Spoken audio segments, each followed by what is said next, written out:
संगवारी हो, राम राम, जय जोहार, जय छत्तीसगढ़। मेरा नाम शेखर है। मैं नॉलेज हब कोचिंग संचालित करता हूँ रायगढ़ छत्तीसगढ़ में, आपके अपन प्रदेश छत्तीसगढ़ में। संगवारी हो, आज के समाचार आप मन के सम्मुख लेकर के हाजिर हुए हो। बिना कोई भी और समय व्यर्थ करे मैं हिंदी में आता हूँ, आज के समाचार ला शुरू करता हूँ। आज 3 मई है। 3 मई विश्व प्रेस स्वतंत्रता दिवस के रूप में मनाया जाता है। मुझे हिंदी में आना है तो आज का दिन याद रखते हैं। 3 मई विश्व प्रेस स्वतंत्रता दिवस, वर्ल्ड प्रेस फ्रीडम डे के रूप में सेलिब्रेट किया जाता है। इसकी शुरुआत 1993 में हुई थी, 1993, जबकि विंड हॉक करके जगह है, वहां यह घोषणा की गई कि हमें पत्रकारों के सम्मान में इस दिन को मनाया जाना है। इस दिन से यह तय किया गया कि पत्रकारों के कार्य को देखते हुए उनके सम्मान में यह दिन हर साल मनाया जाएगा। तो आज वही दिन है। पत्रकार कहने का मतलब यहां पर है वो पत्रकार जो अपनी जान जोखिम में डाल करके आप तक खबरें लेकर के आते हैं, वो जो सच को सामने लाने के लिए किसी भी हद से गुजर जाते हैं। मैं उनकी बात नहीं कर रहा हूं जो 9 बजे आते हैं, प्राइम टाइम पे बैठते हैं और वो क्या करते हैं, 8-10 ऐसे लोगों को बुला लेते हैं जो कि हर विषय के एक्सपर्ट बन जाते हैं। वो कुछ भी बोल रहे होते हैं और हम 1 घंटा उनकी बकवास देख करके सोचते हैं कि हमने न्यूज देख ली, जबकि आपके दिमाग में कुछ भी नहीं गया होता है, और अगर गया भी होता है तो सिर्फ नफरत जो कि वो परोसते हैं। मैं उनकी बात नहीं कर रहा हूं। मैं उनकी भी बात नहीं कर रहा हूं जो एंकर आते हैं 9 बजे और साइंस की एक किताब खोल करके आपको विज्ञान के चैप्टर पढ़ाने लग जाते हैं। या मैं उन पत्रकारों की बात भी नहीं कर रहा हूं जो ये बताने लग जाए आपको कि न्यूक्लियर बम फट जाए तो आपको क्या करना चाहिए। मैं उनकी बात नहीं कर रहा हूं। मैं बात कर रहा हूं उन पत्रकारों की जो ग्राउंड रिपोर्टिंग करते हैं।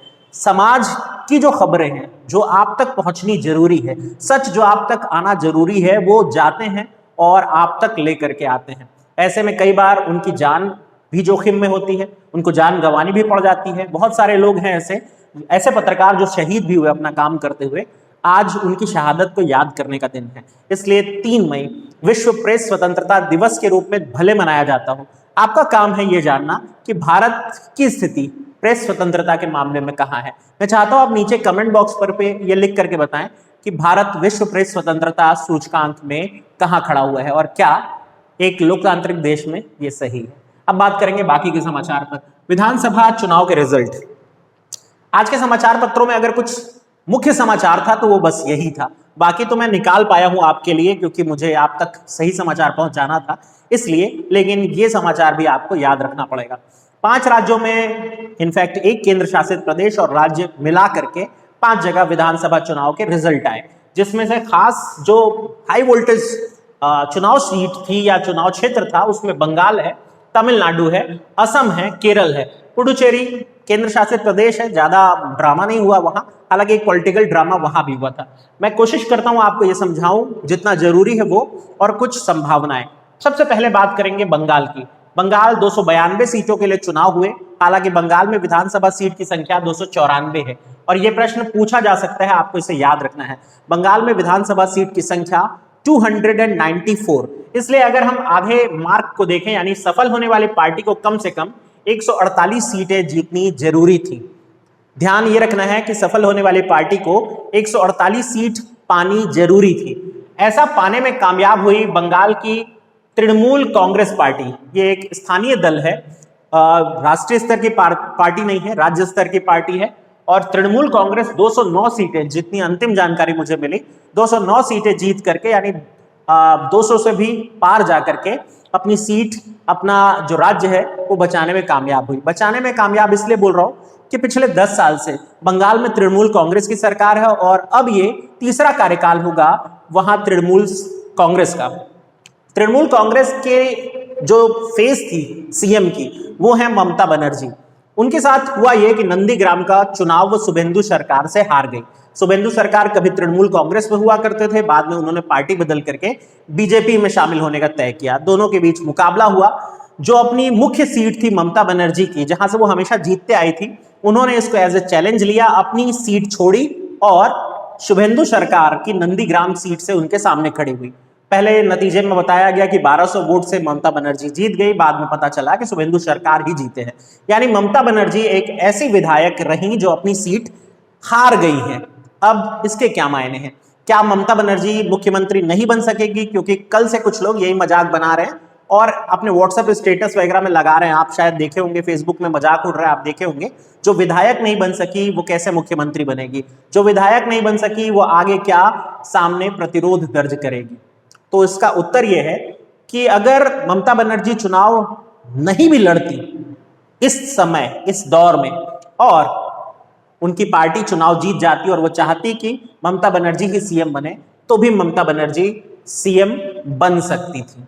ये संविधान का नियम कहता है, मैं अपनी तरफ से कुछ भी नहीं बता रहा हूं। आपको ये नियम समझ लेने की जरूरत है, क्योंकि जिस साल इस तरह की कोई घटना होती है उससे जुड़े सवाल आते हैं। मैं सरल शब्दों में समझा दूं। ऐसा महाराष्ट्र में भी हुआ जब उद्धव ठाकरे बिना चुनाव लड़े महाराष्ट्र के चीफ मिनिस्टर बन के दिखाए। ऐसा उत्तर प्रदेश में भी हुआ, अगर आपको नहीं पता तो। योगी आदित्यनाथ चुनाव नहीं लड़े थे, उसके बाद भी उत्तर प्रदेश के मुख्यमंत्री बने हैं। तो यहां तो चुनाव नहीं लड़ने की बात थी, यहां बात है चुनाव हारने के बाद क्या वो बन सकती हैं। बिल्कुल बन सकती हैं। अभी आपको इस कंडीशन में दो चीजें ध्यान में रखनी होगी। पहला ये कि यदि कोई व्यक्ति मुख्यमंत्री बनता है तो उसे 6 माह के भीतर, यहां पर बहुत ध्यान से समझिए, 6 माह के भीतर या तो विधानसभा या फिर विधान परिषद का सदस्य बनना जरूरी होता है। हर राज्य में विधान परिषद नहीं होती है, विधानसभा हर राज्य में होती है, विधान परिषद हर जगह नहीं है। तो ऐसी स्थिति में यदि विधान परिषद ना हो तो विधानसभा का मेंबर होना जरूरी है। लेकिन ममता बनर्जी तो विधानसभा का ही चुनाव हार गई, और कितना समय है अभी उनके पास? 6 माह का समय है। बची हुई सीट कितनी है? 2 सीट, जिसके लिए अभी चुनाव नहीं हुआ था। इन बची हुई 2 सीटों के लिए जब दोबारा चुनाव होंगे 6 माह के भीतर, तो वो वहां से चुनाव जीत करके मुख्यमंत्री के पद पर रह सकती है। अगर वो वहां से भी हार जाए तो फिर उन्हें मुख्यमंत्री पद छोड़ना पड़ जाएगा। लेकिन अभी हाल हम ये मान करके चल रहे हैं कि ममता बनर्जी पद पर बैठेंगी और मुख्यमंत्री बनेंगी। ये अभी तक की तस्वीर साफ दिखाई दे रही है। तो उम्मीद करता हूं आपको ये समझ में आया होगा। किसी भी व्यक्ति को मुख्यमंत्री बनने के लिए या तो विधानसभा या विधान परिषद का सदस्य होना चाहिए था। जैसे कि उद्धव ठाकरे विधान परिषद के सदस्य हैं, चुनाव नहीं लड़ा था। जैसे कि योगी आदित्यनाथ विधान परिषद के सदस्य हैं, चुनाव नहीं लड़ा था, उसके बाद भी एक राज्य का मुख्यमंत्री पद जो है वो संभाल रहे हैं। तो उम्मीद करता हूं यहां पे आपको समझ में आया होगा। अब बात करते हैं, वैसे बंगाल का चुनाव बड़ा मजेदार था। अब बात करते हैं तमिलनाडु की। तमिलनाडु में 234 सीट है कुल, और कुल सीटों के लिए ही चुनाव हुआ। विधानसभा सीट संख्या आपको याद रखनी पड़ेगी, सारी की सारी। मैं इसमें कोई मदद नहीं कर पाऊंगा, आपको याद रखना ही पड़ेगा। तमिलनाडु में विधानसभा सीट की संख्या 234, 118 जीतने वाली पार्टी को चाहिए था। यहां पर सरकार बना रही है डीएमके। 148 सीट उन्हें प्राप्त हुई है, यानी कि जितनी जरूरी थी उससे कहीं ज्यादा। क्लियर बहुमत, क्लियर मेजॉरिटी, 148 सीट जीत करके डीएमके, यहां डीएमके का फुल फॉर्म आपको याद रखना है, द्रविड़ मुनेत्र कड़गम। यह है वो पार्टी जो कि वापसी कर रही है तमिलनाडु में। वापसी कर रही है इसलिए बोल रहा हूं क्योंकि करुणानिधि कभी तमिलनाडु के बहुत जाने माने मुख्यमंत्री हुआ करते थे। उनकी सरकार गई और फिर गई तो लंबे समय के लिए चली गई। ये लंबा समय बहुत मुश्किल से कटा उनके लिए। जयललिता इस बीच बनी रही, बाद में जयललिता का स्वास्थ्य खराब होने के बाद भी एक सियासी ड्रामा हुआ, लेकिन आप समझ सकते हैं कि इस पार्टी को इंतजार करना पड़ा। बहरहाल स्टालिन अब मुख्यमंत्री का चेहरा होंगे। स्टालिन करुणानिधि के पुत्र हैं। स्टालिन ये नाम रूस के एक बहुत फेमस व्यक्ति के नाम पर आया है। उनकी मौत जिस साल इनके बेटे का जन्म हुआ था करुणानिधि के, उसी साल स्टालिन की मौत हुई थी, तो माँ बाप ने अपने बच्चे का नाम स्टालिन रख दिया था। तो अब स्टालिन कभी फिल्म अभिनेता रहे, सीरियलों में काम किया, लेकिन अब एक राज्य के मुख्यमंत्री के रूप में अपनी सेवाएं देंगे। वैसे इनकी कहानी मैं थोड़े आगे दोबारा से सुनाऊंगा। यहाँ विपक्षी दल के रूप में होगी एआईडीएमके। एआईडीएमके को 83 सीट मिली है। यहां पर डीएमके तो द्रविड़ मुनेत्र कड़गम ही है, लेकिन AI all India Dravida Munnetra Kazhagam इस तरह से बन जाएगी। ये जयललिता की पार्टी हुआ करती थी, अब जयललिता तो रही नहीं। खैर, अगर मैं आप रोचक फैक्ट बताना चाहूं तो साउथ के एक बड़े जाने माने फिल्म स्टार है अजित करके, आप शायद जानते होंगे, उनकी फिल्म देखते होंगे। वो अजित भतीजे होते हैं जयललिता के। लोग मान कर चल रहे थे कि शायद ये भी चुनाव में आएंगे, पर नहीं आए। स्मार्ट है। फिर बात करते हैं केरल की। केरल की सीट जो है वो बहुत मजेदार रहा। केरल का चुनाव भी 140 सीट थी वहां, 71 बहुमत के लिए जरूरी थी और क्लियर मेजोरिटी के साथ मार्क्सवादी कम्युनिस्ट पार्टी माकपा 97 सीटों के साथ केरल में वापसी कर रही है। जीतने वाले का नाम है पी विजयन, पिनाराई विजयन, पिनाराई विजयन। ये क्यों जरूरी हो गया पिनाराई विजयन जानना, समझते हैं। पिनाराई विजयन वापसी कर रहे हैं, यानी लगातार दूसरा कार्यकाल होगा। केरल में बीते जितने भी अभी साल गुजरे हैं उनमें कभी भी केरल में कोई सरकार वापसी नहीं कर पा रही थी। यानी हाल ऐसा था कि एक 5 साल के लिए अलग सरकार, अगले 5 साल के लिए अलग सरकार, केरल के लोग बदल ही देते थे सरकार। लेकिन अभी इनका मॉडल शायद केरल वालों को पसंद आया और ये वापसी कर रहे हैं पी विजयन, पिनाराई विजयन। अब मैं स्टालिन और पी विजयन के बारे में एक रोचक फैक्ट जो कि इन दोनों को जोड़ता है वो बताता हूं।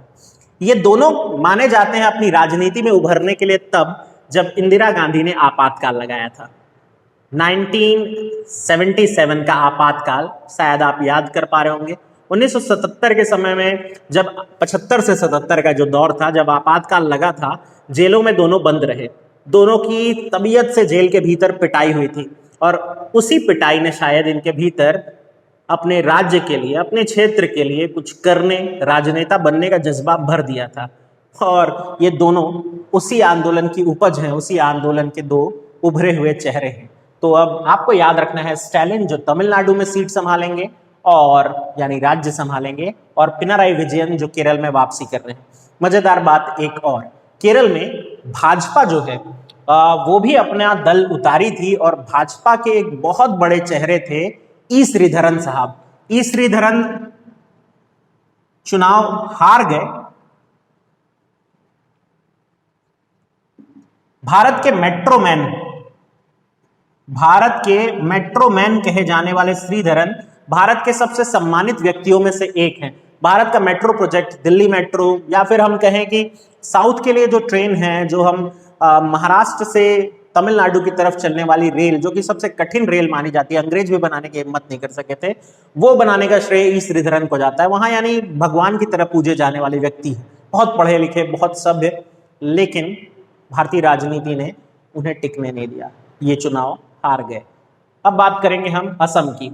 तो असम में 126 सीटें थी, 64 बहुमत था। बीजेपी यहां क्लियर मेजोरिटी से जीती है। 78 सीटें बीजेपी के खाते में गई है, यानी वो रिजल्ट पूरा में पूरा ला करके दिखाई है। कांग्रेस 46 सीटें ही जीत सकी, पिछली बार से कम है ये संख्या, यानी कांग्रेस विपक्षी दल होगी। यहां माना जा रहा है कि सर्बानंद सोनवने, जिनकी पुरानी सरकार थी, वही रिपीट कर रहे हैं। मैं यहां पे लिख दे रहा हूं सर्बानंद सोनवने। हालांकि ये अभी एक अजम्पशन है, मान के ऐसा भी चल सकता है कि नाम बदल सकता है, क्योंकि अभी फाइनल डिसीजन नहीं आया है बीजेपी का कि किनको बनाया जा रहा है। इससे पहले सर्बानंद सोनवने ही थे, शायद वही बने, देखते हैं क्या होना है।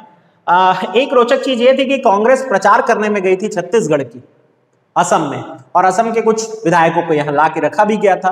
तब जब हमारा राज्य जूझ रहा था कोविड से, हमारे मुख्यमंत्री यहाँ प्रचार करने पहुंचे हुए थे। ये दुखद है और उसका नतीजा इन्हें कुछ नहीं मिला। जनता स्मार्ट है। अब बात करेंगे पुडुचेरी की। पुडुचेरी 30 सीटों, ये केंद्र शासित प्रदेश है, 30 सीटों के लिए चुनाव हुआ, जिसमें 16 बहुमत थी। बीजेपी 16 सीट, मेरी अंतिम जानकारी जहां तक मिली है, 16 सीट जीत करके वहां अपनी सरकार बना रही है। इससे पहले वहां कांग्रेस की सरकार थी, यहां से भी कांग्रेस का पत्ता हो गया है साफ, और बीजेपी पहली बार पुडुचेरी में स्थापित हो रही है। बीजेपी में अभी नाम तो क्लियर नहीं हुआ है, लेकिन एक नाम जो सामने आया वो डी कुमार स्वामी का है। देखते हैं कि क्या होना है। आपको अभी याद रखना है, बंगाल में ममता बनर्जी, तमिलनाडु में स्टालिन और केरल में पिनाराई विजयन। अब बात करेंगे बाकी के समाचार। प्रशांत किशोर, जाने माने रणनीतिकार, चुनाव विश्लेषक, चुनाव एक्सपर्ट, ये वही हैं जिनकी सहायता से पहली बार मोदी जी एक बड़े बहुमत से भारत में आ सके। अब मैं ऐसा कहूंगा तो शायद कुछ लोगों को बुरा लग सकता है, लेकिन वो कहेंगे कि मोदी जी अपने दम पर आए थे, लेकिन चुनाव के एक बहुत बढ़िया जानकार प्रशांत किशोर की सहायता उनको मिली। अगर हम नारों की बात करें कि जो हम कहते हैं कि भाई माफ नहीं करेगा इंडिया, जो आप एडवर्टाइज देखते थे, या बदलाव चाहिए तो मोदी आप लेकर के आए, इस तरह के जो नारे हैं, इस तरह की कैंपेनिंग प्रशांत किशोर ही लेके आए थे। प्रशांत किशोर के नेतृत्व में ही पंजाब में कैप्टन अमरिंदर सिंह की सरकार बन सकी।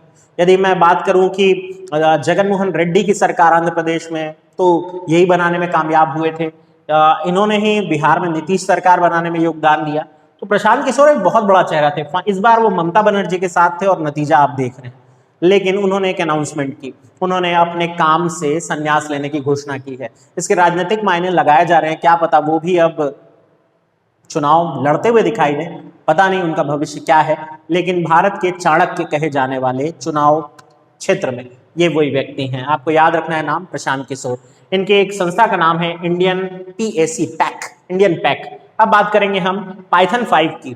पाइथन 5 क्या है, थोड़ा सा समझते हैं।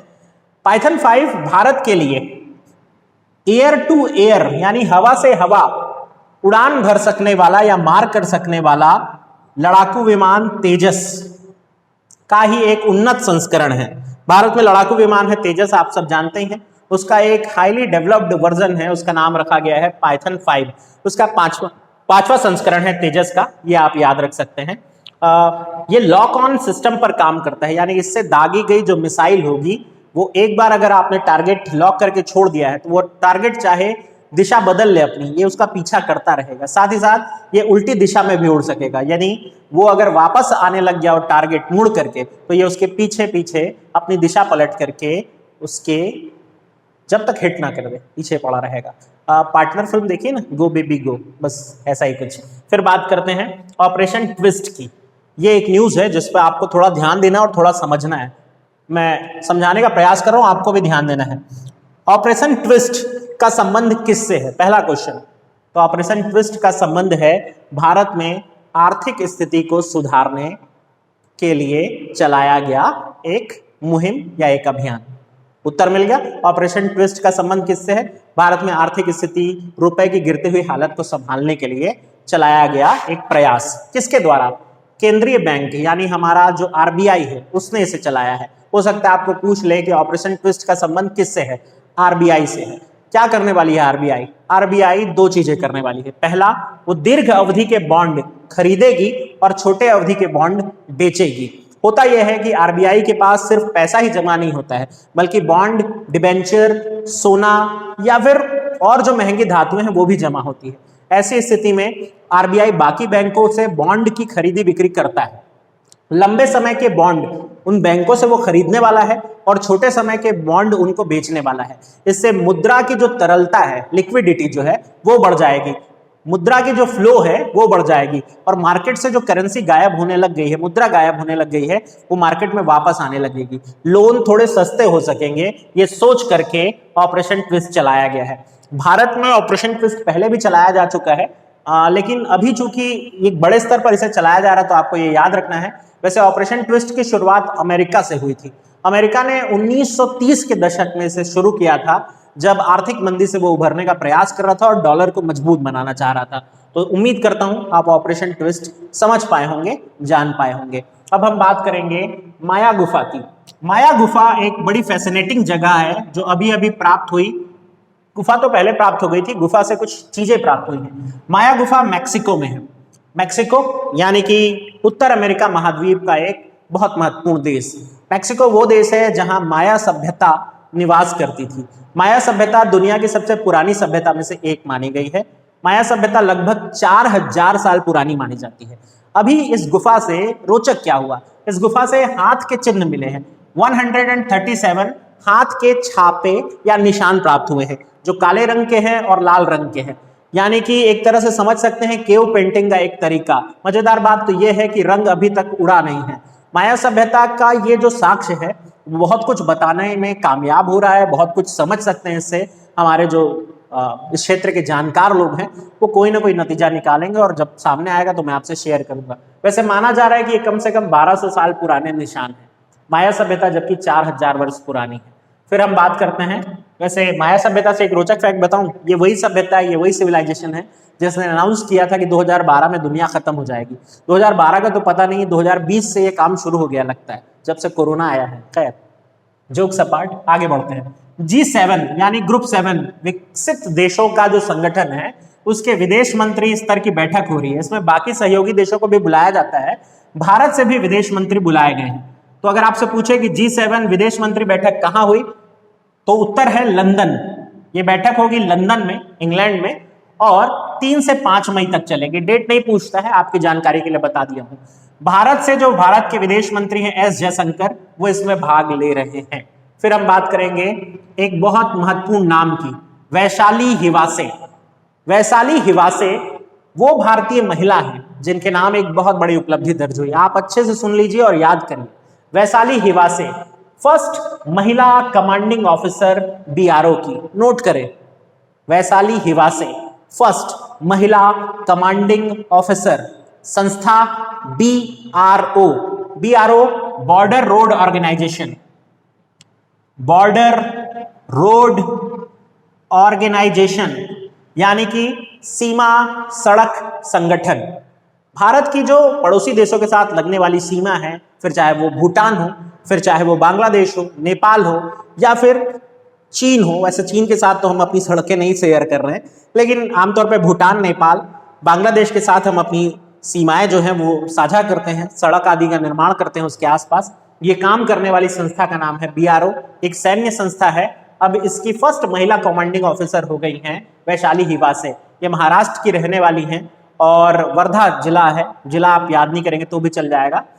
बीआरओ क्या है, तो बीआरओ क्या है मैं आपको ऑलरेडी बता चुका। बीआरओ की स्थापना हुई थी 7 मई 1960 को, स्थापना दिवस आ रहा है इसका। इसके अलावा इसके प्रमुख या इसके महानिदेशक लेफ्टिनेंट जनरल राजीव चौधरी साहब हैं। बीआरओ के बारे में एक्स्ट्रा जानकारी हो गई, नोट करें।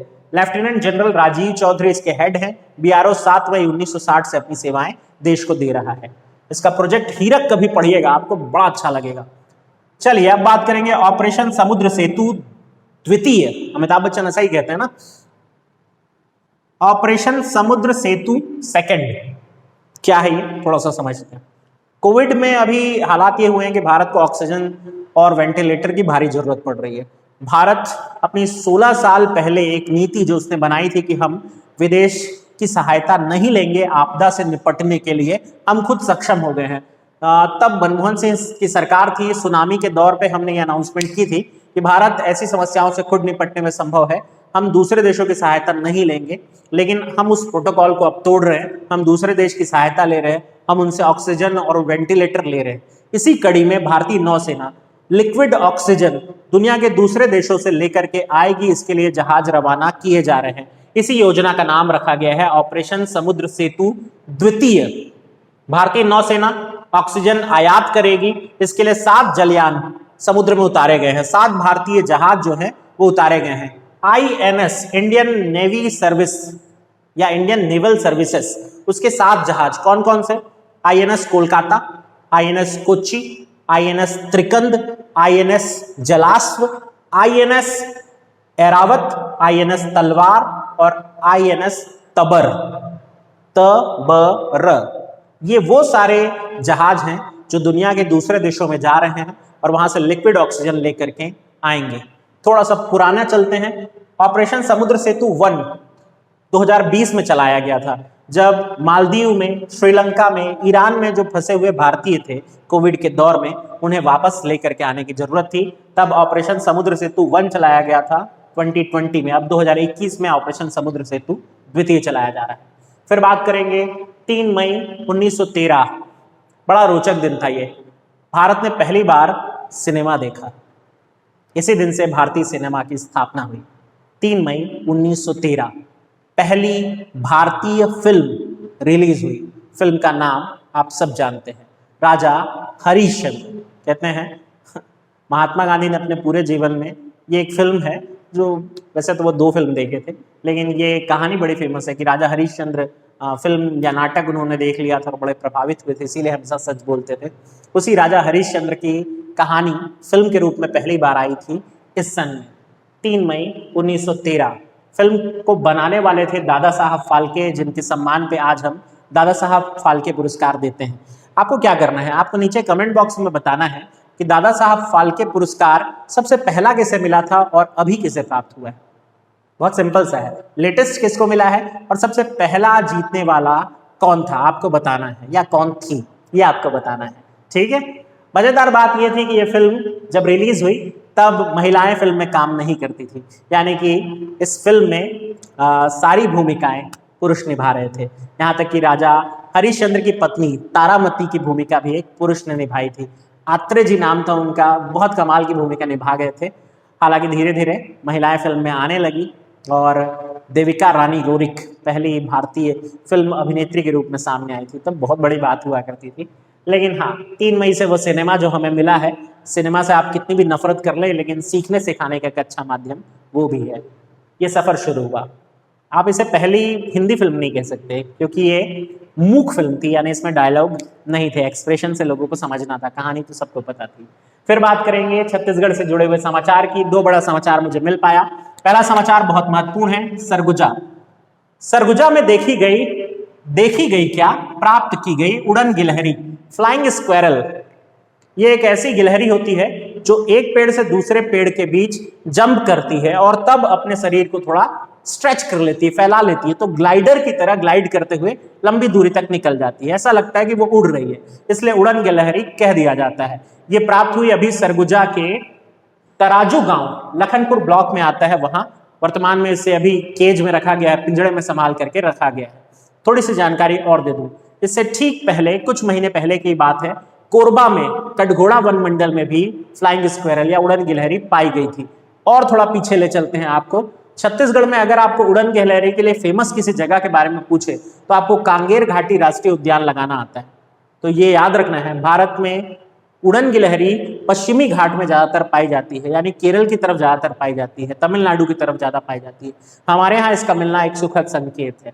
फिर हम बात करेंगे दूसरी न्यूज की, www.cgcovidjansahayata.com। मैं दोबारा दोहराता हूं, www.cgcovidjansahayata.com।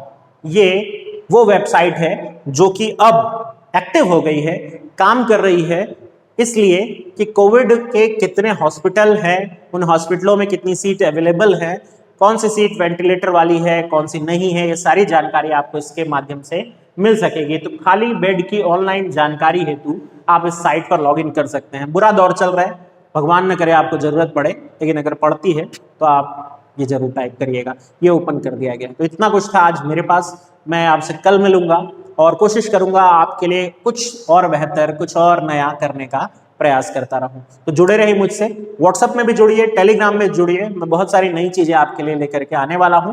और हाँ, यदि आप मुझसे कोई टॉपिक समझना चाहते हैं तो आप टॉपिक का नाम लिख करके भेजिए मुझे व्हाट्सएप पे, टेलीग्राम पे। मैं कोशिश करूंगा कि आपको वो टॉपिक समझा सकूं। बहुत सारे लोग की रिक्वेस्ट आ जाएगी तो कोशिश करूंगा कि थोड़ा समय लेकर के करूं, लेकिन कर जरूर दूंगा। तो मुलाकात करते हैं आपसे। ध्यान रखिए अपना और अपने परिवार वालों का। एक अनाउंसमेंट और, सॉरी अगर आप अभी तक सुन रहे हैं तो देखिए, टीकाकरण की शुरुआत हो गई है। 18 साल से लेकर 44 साल तक के उम्र के लोगों को टीका लगना है। लेकिन आप एक चीज ध्यान रखिए, अगर आप ब्लड डोनेट करते हैं, रक्तदान करते हैं, तो आपको टीका लगाने के पहले रक्तदान कर लेना है। वरना अगर आपने टीका लगवा लिया तो उसके 58 दिन तक आप फिर रक्तदान नहीं कर सकेंगे। तो भाई, अगर आप करते हैं या आपको करना भी चाहिए तो आप कोशिश करिए कि टीका लगाने से पहले आप रक्तदान करने की स्थिति में हैं तो जरूर करिए हमारे राज्य में, वरना रक्त की कमी हो जाएगी। और आप युवा ही तो हैं जो ये काम अपनी जिम्मेदारी मान करके करते हैं। तो आपका बहुत बहुत धन्यवाद। आप इस काम में जुड़े रहें और मेरा साथ आपको मिलता रहेगा। Thank you.